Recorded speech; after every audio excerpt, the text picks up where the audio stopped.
De nouvelles pratiques parlementaires seront instaurées au cours de la session parlementaire qui vient de s'ouvrir. Elles touchent à la présentation des rapports en séance plénière et le traitement des questions écrites adressées au gouvernement, les grandes lignes des nouveautés introduites avec Sylvain Vibamba. C'est par un arrêté portant instruction générale que le bureau de l'Assemblée nationale, en sa séance du lundi 23 septembre, a introduit des innovations dans le travail parlementaire de la 5e législature. Elle porte essentiellement sur la présentation du rapport en plénière et sur la publicité des questions écrites. Les rapports seront désormais synthétiquement présentés à la plénière. Alors, par le passé, lorsque la séance plénière était ouverte, le député rapporteur de la commission lisait en fait tout le rapport du début à la fin. Maintenant, il est demandé au rapporteur désigné de faire une synthèse de tout ce qui s'est passé dans la commission. Donc, c'est pour permettre que les débats puissent être mieux enrichis et laisser du temps vraiment au débat. Quant aux questions écrites ainsi que leurs réponses, naguère discrètement traitées entre l'auteur de la question et le membre du gouvernement interpellé, elles connaîtront sous la 5e législature un autre traitement. Désormais, les questions écrites sont annoncées en plénière. Et leurs réponses sont aussi annoncées en plénière. Et lorsqu'elles sont annoncées en plénière, ça veut dire qu'elles seront insérées dans le procès verbal de la séance du jour. Donc, ce qui leur donne une publicité, étant donné que les procès verbaux sont publics. Des innovations impulsées par le président Sungalo Apollinaire Ouattara, qui a engagé la présente législature dans le sens de la transparence de l'action parlementaire. La BOAD va commémorer ses 40 ans à Lomé le 14 novembre prochain. L'annonce a été faite à Ouagadougou par les autorités de la Banque ouest-africaine de développement qui s'adressaient aux représentants des établissements financiers et opérateurs économiques du Burkina Faso. Des perspectives ont été déclinées à l'occasion. 2138 milliards de francs CFA de crédits seront mis à la disposition des pays membres pour les 5 ans à venir. De ces allocations, le Burkina emporte 270 milliards. Reportage Moumouni Soubaïga. En 40 ans d'existence, la Banque ouest-africaine de développement BOAD a investi plus de 2600 milliards de francs CFA dans les 8 États membres de l'UEMOA et sous diverses formes. C'est ce qui est ressorti de cette conférence débat. Au Burkina Faso, ces investissements se chiffrent à plus de 313 milliards. On est passé pratiquement d'un volume d'engagement de 30 milliards par an à un volume d'engagement de plus de 400 milliards de francs CFA par an. On est passé d'une intervention uniquement au secteur public à une intervention au secteur privé. Promouvoir le développement équilibré des États membres, promouvoir l'intégration économique et lutter contre la pauvreté, telle est la mission de la BOAD. Pour y parvenir, elle envisage de mettre à la disposition des États les 5 années à venir une enveloppe de 2138 milliards de francs CFA. L'accent sera mis sur les secteurs prioritaires comme la sécurité alimentaire, les télécommunications, les infrastructures routières, les transports et l'énergie. Nous allons mettre l'accent de plus en plus sur des financements innovants. Nous allons rentrer dans les arrangements de financement, dans les conseils. Et nous allons rentrer aussi dans des secteurs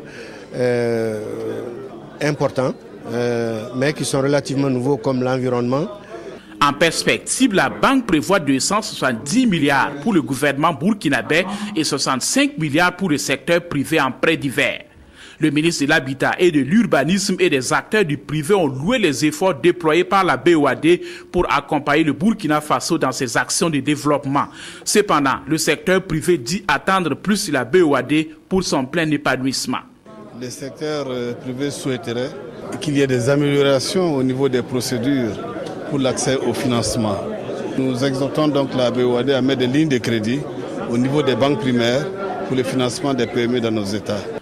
Les 40 ans de la BOAD seront officiellement commémorés les 13 et 14 novembre prochains à Lomé. Il est prévu à cet effet un forum international sur plusieurs questions de développement en relation avec les actions de cette banque de l'UEMOA. Le ministère de l'eau et des aménagements hydrauliques se fixe un objectif, celui d'améliorer le taux d'accès à l'eau potable et à l'assainissement d'ici la fin de l'année. Cette directive a été donnée à l'issue de la seconde revue semestrielle du cadre de dialogue eau et assainissement. Ismaël Diloma, Sirima et Nyakiteda. Passer le taux d'accès à l'eau potable de 63 à 66% en milieu rural et de 84 à 86% en milieu urbain avant la fin de l'année 2013, c'est le but poursuivi par le ministère de l'eau, des aménagements hydrauliques et de l'assainissement. Pour y parvenir, il est mis en place un cadre de dialogue entre les acteurs du secteur de l'eau. Les participants devront, en plus de la question d'accès à l'eau potable, se pencher sur celle de l'assainissement. Pour ce qui concerne l'assainissement aussi, en zone rurale, nous étions à 3,1% d'assainissement adéquat et en 2013, nous devons atteindre 6%. Et en milieu rural, nous étions à 27%, en milieu urbain 27% et nous devons atteindre les 30%. À l'allure où ça va, est-ce que nous atteindrons vraiment ces taux escomptés-là? Sinon, pourquoi? Sinon, comment faire pour pouvoir atteindre? Ce cadre sectoriel de dialogue est le second de l'année 2013. Il intervient après celui de mars au cours duquel 22 mesures avaient été prises. Il s'agit à cette rencontre-là de voir parmi ces 22 mesures-là, qu'est-ce qui a pu être fait pour chaque mesure, quelles sont les mesures pour lesquelles on a pu avancer et pourquoi on n'a pas avancé, pourquoi on est en retard. Et ensemble encore, entre acteurs, nous allons nous donner des idées, nous allons faire des suggestions pour pouvoir en tout cas mettre en œuvre toutes ces recommandations qui avaient été faites afin que le secteur de l'eau puisse aller de l'avant. Pour l'atteinte de ces objectifs, le Burkina Faso bénéficie de l'appui des partenaires techniques et financiers. Des partenaires qui souhaitent l'implication de la société civile et du secteur privé dans les politiques d'accès à l'eau potable et à l'assainissement. L'irrigation, un secteur porteur et le gouvernement travaille à l'améliorer. Une étude diagnostique du fonctionnement des comités dirigeants éclaire des pistes d'action. Ces conclusions étaient soumises à la validation des acteurs. Touboum, Evelyne Dabiré.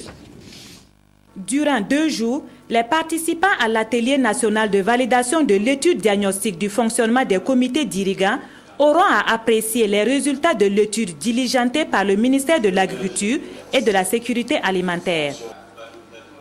Ils auront aussi à examiner et amender le statut et le règlement intérieur pour la mise en place de la coordination nationale provisoire d'irrigants.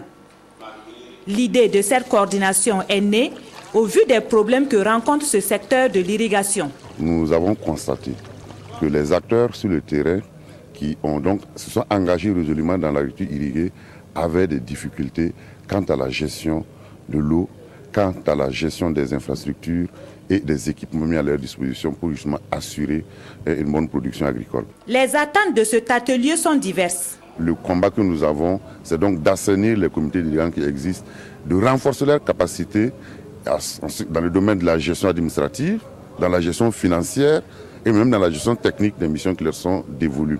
À terme, la validation de l'étude permettra la création d'une coordination nationale provisoire des acteurs des périmètres irrigués et l'amélioration de la gestion des comités d'irrigation de base. Le symposium de valorisation des résultats de recherche et des innovations referme ses portes. Après 4 jours d'exposition, la réflexion et de rencontres des chercheurs et des étudiants venus de 15 pays d'Afrique, d'Asie et d'Europe repartent satisfaits de ce cadre de rencontres et de partage d'expériences. Reportage Sylvestre Da. 62 communications, 2 panels, une exposition des produits de recherche, le tout couronné par des travaux en plénière, le premier symposium international de Ouagadougou sur la valorisation des résultats de recherche et des innovations en Afrique a été des plus fructueux. Les autres pays s'intéressent à nos produits, à nos résultats de recherche, à nos technologies de transformation et de production, surtout pour la classe rurale. C'est des expériences qu'il faut multiplier. Je pense que la recherche devrait être une priorité en fait. La recherche, mais le transfert des connaissances doit être aussi une priorité. Je sais qu'au Canada, c'est vraiment une priorité et on a des rencontres pareilles 2 à 3 fois, 4 fois par année. Au sortir des travaux, chercheurs et étudiants recommandent l'élaboration des stratégies nationales de valorisation des résultats de recherche et la création de banques de données accessibles et facilement exploitables dans chaque pays africain. Il demande aussi que l'accent soit mis sur la communication autour des résultats de recherche et d'innovation, ainsi que la création de structures d'emploi spécifiques pour la valorisation de ces résultats. L'essentiel, c'est de savoir quelles sont les innovations qui peuvent vous apporter quelque chose, quelles sont les innovations qui permettent d'améliorer une situation donnée et de s'en approprier. Donc je pense que d'une façon générale, nous prenons à notre compte ces recommandations que je porterai à l'attention du responsable du gouvernement. Pour ce qui est du cas spécifique du Burkina, le ministre Nissa Isaïe Konaté estime que ces symposiums est une autre étape au nombre des actions du gouvernement visant à impliquer de façon pratique les jeunes dans la valorisation des résultats de recherche. Il faut permettre aux jeunes d'aller dans les centres de recherche, que ce soit des stations agricoles ou bien des laboratoires, pour qu'ils voient, n'est-ce pas, ce qui est possible. Et surtout, il faut préparer à leur intention ce que j'appellerais des coûts d'exploitation. Si vous demandez à un jeune de cultiver une plante fourragère, il faut que vous arriviez à lui dire, si vous faites 1 hectare, vous devez mettre, par exemple, 200 000 francs dedans pour produire. Mais lorsque vous allez récolter, vous allez vendre et vous aurez un bénéfice de 1 million ou de 2 millions. Ça, c'est pratique, ça se mange. Et c'est ça qui intéresse les gens. Je crois que vraiment notre action va aller dans cette direction-là. Dans cette démarche, le ministère de la Recherche scientifique et de l'Innovation compte aussi la collaboration du ministère de la Jeunesse et de l'Emploi et du ministère de l'Économie et des Finances. Il s'agit d'associer innovation, conseil et agents pour guider les jeunes dans l'entrepreneuriat. En attendant, c'est bien fini pour le premier symposium international sur la valorisation des recherches et des innovations. Un conclave qui s'achève par des remises d'attestation aux différentes délégations et des prix au lauréat du FECIT 2013. Le colonel Zongo a dirigé le bataillon du génie militaire 7 ans durant. Il a passé ce matin le témoin au lieutenant-colonel Jean Ouedraogo. Le nouveau chef de cette section de l'armée se donne 2 objectifs, la discipline et le renforcement des capacités opérationnelles du personnel, Isaïe Parkouda et Adama Koulibaly. C'est le lieutenant-colonel Jean Ouedraogo qui commande désormais le bataillon du génie militaire. Titulaire d'une maîtrise en géographie, il a effectué son cycle secondaire au Prétani militaire de Saint-Louis au Sénégal. Après plusieurs stages de formation en Afrique, en Europe et aux États-Unis, il était jusqu'au mois de juillet dernier chef de corps du bataillon de génie militaire. Défi du nouveau chef de corps, instaurer la discipline au sein de ce corps et surtout renforcer les capacités du personnel.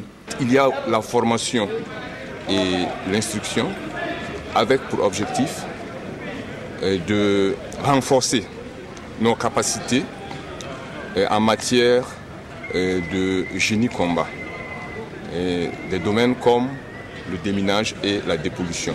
Après plusieurs décennies au service du bataillon de génie, le commandant sortant pense avoir accompli sa mission. Ça fait 38 ans que je suis au service et si je pars après 38 ans de service bien rendu. Créé depuis juin 1965, le bataillon du génie militaire est constitué de 6 compagnies. Il a déjà participé aux opérations de maintien de la paix au Soudan et au Mali.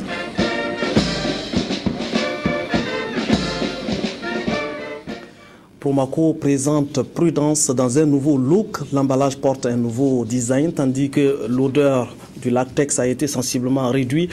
Toutes ces innovations étaient introduites pour donner confiance aux utilisateurs et répondre à leurs aspirations. Seydou et Nathalie Kaouré. Désormais, voici comment se présente le nouvel emballage du condom masculin Prudence. Pour les responsables de Promaco, ce nouveau visage intervient suite aux multiples critiques formulées à l'encontre de cette marque de préservatif. Le nouveau produit a pris en compte les aspirations des populations. À travers les résultats de la recherche, il est ressorti qu'il est bon pour ne pas perdre, entre guillemets, les gens, de garder les codes couleurs, de garder le nom du produit. Donc ces éléments ont été maintenus. Il y a eu beaucoup de reproches par rapport à la senteur. Ça a été à neutraliser l'odeur du latex et naturellement le visuel a changé pour être plus actuel. À noter que ces changements opérés n'ont aucun effet sur le prix des condoms Prudence. Et ce processus de repositionnement de Prudence s'inscrit dans le cadre des actions de lutte contre le sida et les IST. Pour nous, la question des comportements et des tendances ou des préoccupations individuelles doivent simplement servir pour que chacun, dans sa compétence comparée, soit à même de nous aider à vaincre la pandémie du VIH-Sida, même dans le domaine des grossesses indésirées. Après cette cérémonie de lancement, les responsables de Promaco entendent développer des campagnes de sensibilisation et des activités de communication de proximité pour mieux faire connaître ce nouveau produit aux populations. Le CITO entre dans sa deuxième journée. Ce vendredi, le Tchad était à l'honneur. Côté stand, le public se bouscule pour admirer les curiosités touristiques qu'offrent les pays présents à ce 10e salon. Voici donc la page spéciale consacrée au CITO, présentée par Marguerite Douagneau.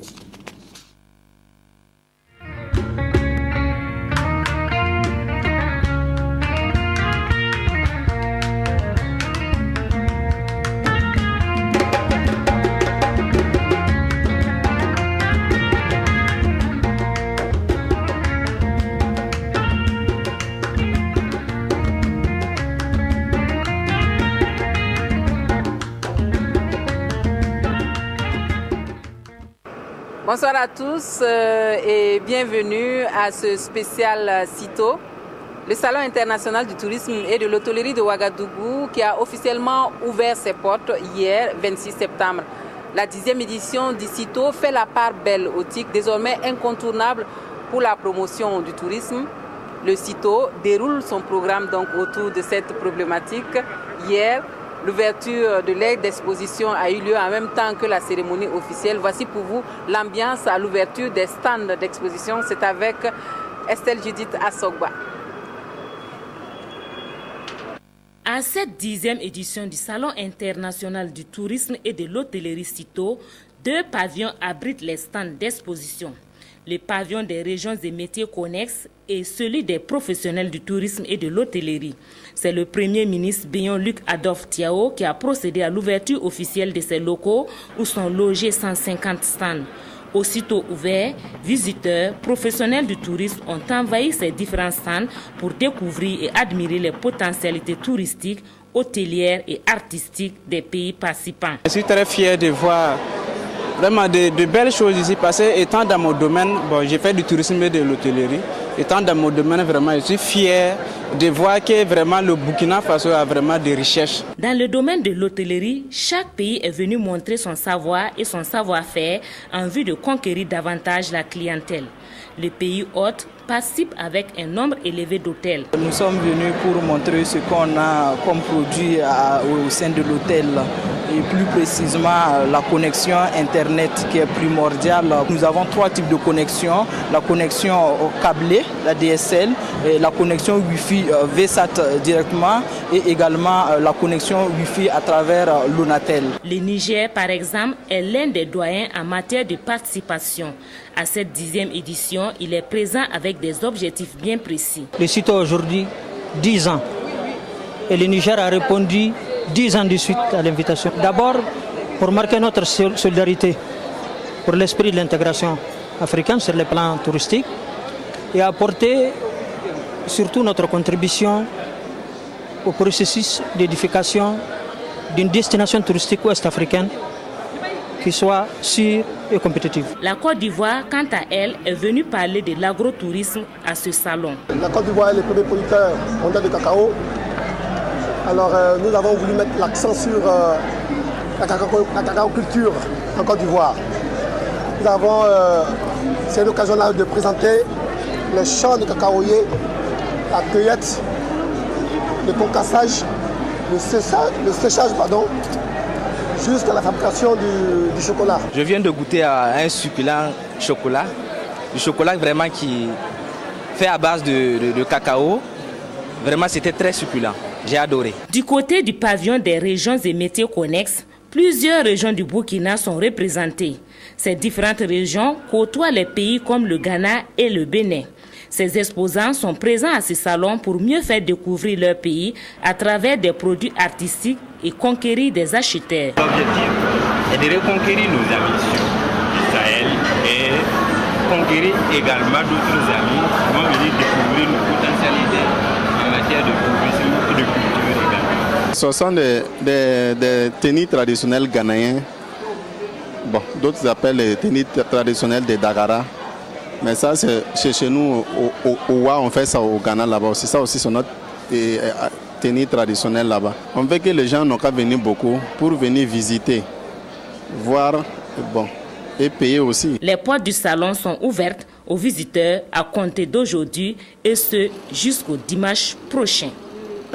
Chaque année, le CITO accorde une place de choix au pays invité et davantage à celui invité d'honneur. Cette année, c'est le Tchad qui est sous les projecteurs au CITO. C'est un pays qui a inscrit plusieurs sites sur la liste du patrimoine de l'UNESCO. Voici pour vous la participation du Tchad au CITO 2013. C'est avec Abdoul Rasmane Zongo.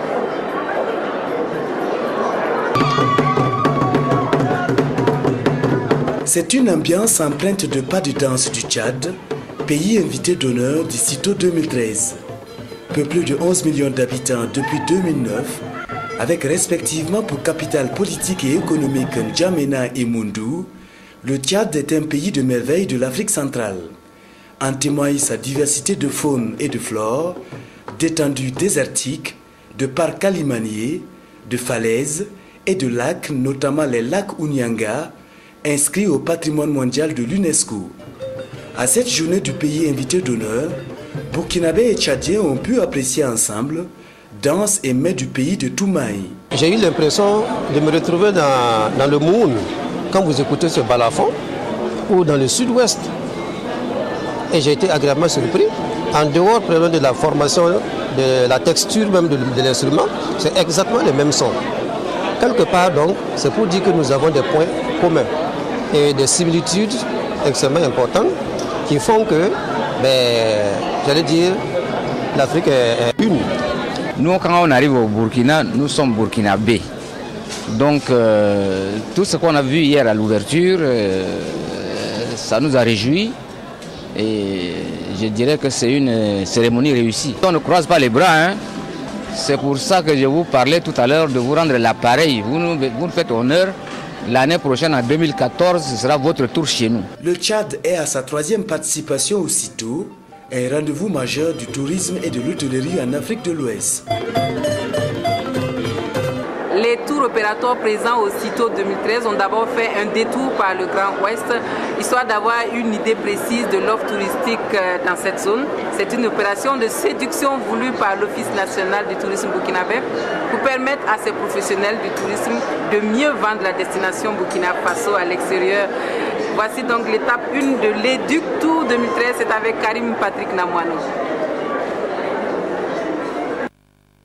L'Éduc Tour 2013 entame son périple dans un petit village, Bazoulé, non loin de Ouagadougou. Les crocodiles sacrés, sortis pour l'occasion, s'offrent au regard des tours opérateurs venus du Canada, de la Côte d'Ivoire, du Togo et de la France.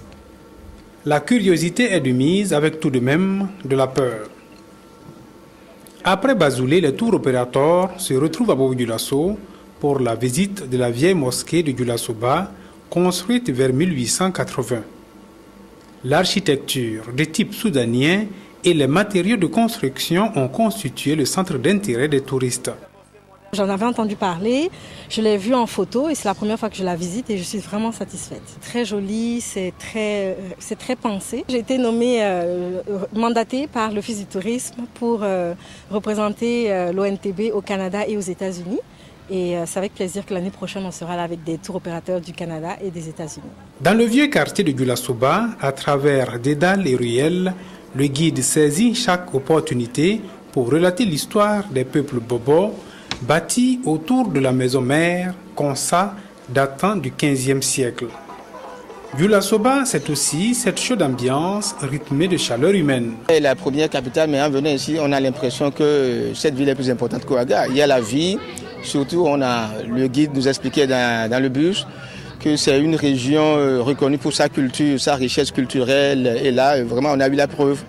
Aussitôt on est venu, on est accueilli par des animations, des danses un peu partout. Je crois que c'est une preuve que c'est vraiment, Bobo est une ville culturelle. L'éduc tour dans le Haut-Bassin s'achève avec un accueil digne de guerriers au son des instruments traditionnels accompagnés de chants de chasseurs d'Ojo.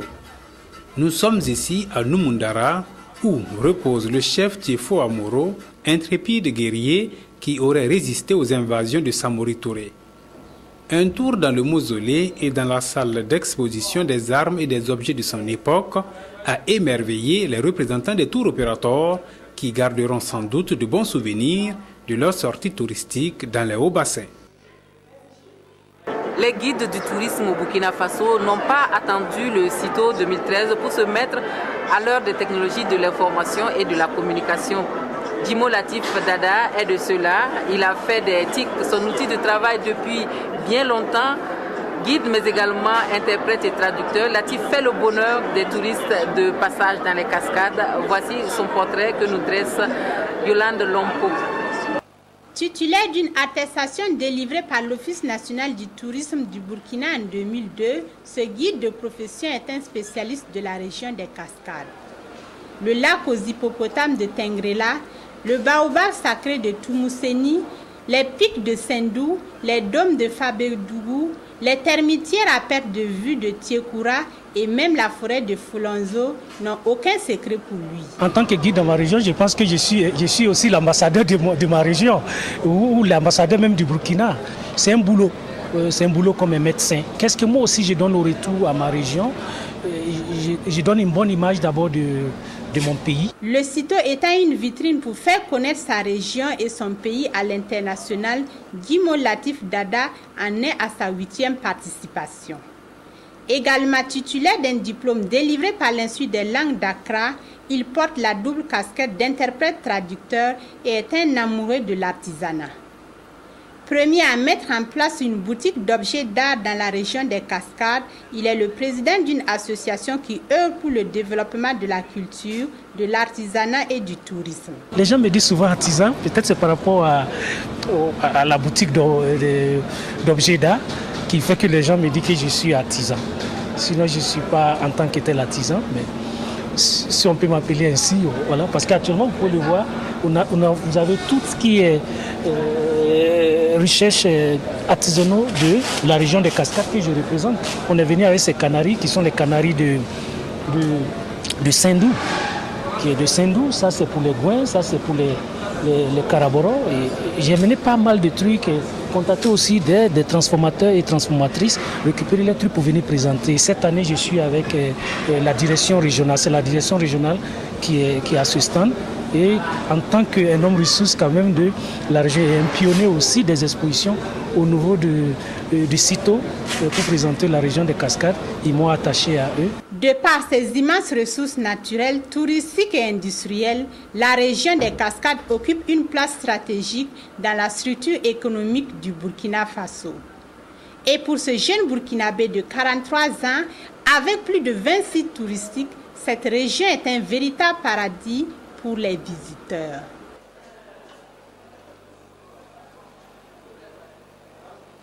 C'est tout pour les échos du CITO pour ce soir. On se retrouve demain pour d'autres informations, si vous le voulez bien.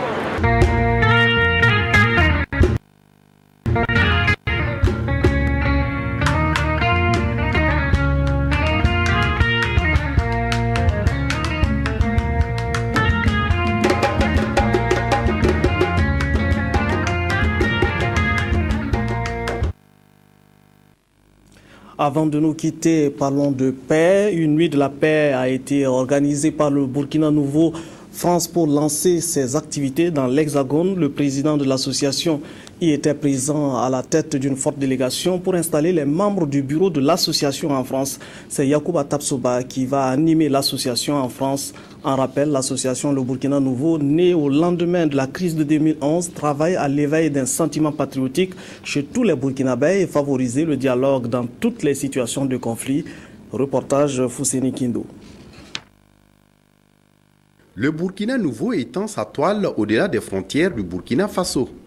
Ce 21 septembre 2013, la section France de l'association vient d'être mise en place. Pour le lancement officiel des activités, le président national de Burkina Nouveau, le colonel Yacouba Ouedraogo, a fait le déplacement de la France accompagné de ses plus fidèles lieutenants. Le concept se voulait nuit de la paix et l'ambiance conviviale. Petit modèle, 100% bio élevé en plein air. Vous savez que c'est à travers la paix que nous pouvons développer notre pays et nous avons commencé à mettre en place les coordinations régionales au niveau de Burkina Faso, mais ensuite aussi mettre les coordinations des différents pays. Et aujourd'hui, nous sommes en France et je dois dire que nous sommes vraiment satisfaits puisque vous avez vu tout le monde qui est sorti, près d'un millier de Burkinabés venus travailler vraiment pour la promotion de cette paix-là. Tout comme au Burkina Faso, l'association Le Burkina Nouveau en France entend contribuer à l'éveil d'un sentiment patriotique chez tous les Burkinabés et favoriser le dialogue dans toutes les situations de conflit. Et le bureau France de l'association Le Burkina Nouveau n'entend pas déroger à la règle. Nous-mêmes qui sommes ici, nous avons nos familles dans le pays, au Burkina Faso. Donc nous n'aspirons qu'à leur bonheur. Nous sommes ici, nous travaillons pour eux, nous nous battons pour eux. Donc pour contribuer à la stabilité de notre cher et beau pays, nous avons décidé de représenter le Burkina Nouveau France ici, de réunir tous nos compatriotes autour de nous pour fédérer le mouvement de la paix. Donc c'est une lourde tâche, certes, mais nous sommes fiers de représenter ce mouvement-là en France, notamment à Paris. Après la France, le staff managérial de l'association compte se rendre dans d'autres pays européens où vivent des Burkinabés pour faire la guerre à la guerre, afin que reverdisse dans les cœurs des Burkinabés l'amour, pour reprendre les propos du colonel Yacouba Ouedraogo. La journée mondiale de la paix a été commémorée au Burkina à l'initiative de la Fédération pour la paix universelle. De nombreuses personnalités et acteurs se sont retrouvés pour réfléchir à des actions de promotion de bons rapports humains. L'éducation pour la paix apparaît comme une voie royale pour élever les défenses de la paix. Moussaki et Ramatouzida. Cette femme a fui la guerre dans son pays pour se retrouver ici au Burkina. Après avoir vécu des atrocités de tout genre, elle dit mesurer aujourd'hui à quel point la paix est une richesse immense. Sans la paix, nous ne pouvons rien faire. Moi, étant que femme venant d'un pays qui n'est pas stable, d'un pays en guerre, je peux facilement comprendre la valeur et l'utilité de cette journée.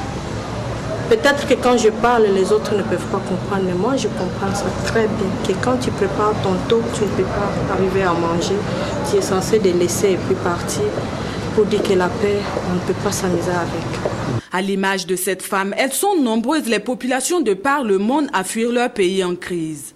À l'occasion de la Journée internationale de la paix, placée sous le thème Éducation pour la paix, les ambassadeurs pour la paix sont réunis à Ouagadougou. Ils vont se pencher sur la question et définir des actions concrètes à mener pour sa préservation.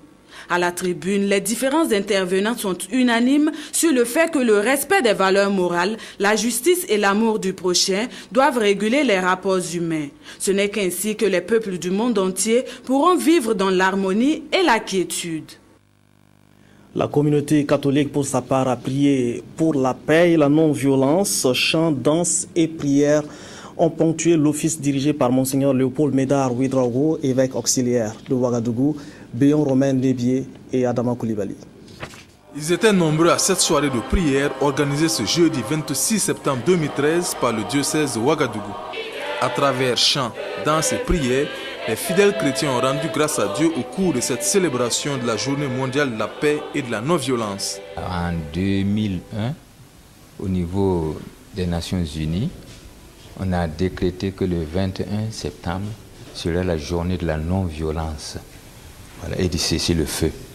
Et notre Saint-Père a invité tous les chrétiens et tous les hommes de bonne volonté à collaborer dans cette recherche de la paix. Car c'est Dieu seul qui peut nous donner la paix. Nous cherchons la paix, mais bien souvent maladroitement. Cette célébration est différente de celle de la journée des jeûnes et de prière pour la paix célébrée le 7 septembre. Le 7 septembre, le Saint-Père a demandé à tous les chrétiens du monde entier d'en faire une journée de jeûne et de prière pour la paix. Et là, tous les chrétiens dans toutes les paroisses ici, on a essayé de tenir à ce mot d'ordre du Saint-Père là. Et la nuit, de 21h à 24h, dans les paroisses, on a organisé des veillées de prière pour la paix. Tandis que là, c'est officiellement par Sainte Egidio qu'on commémore cette invitation du Saint-Père là.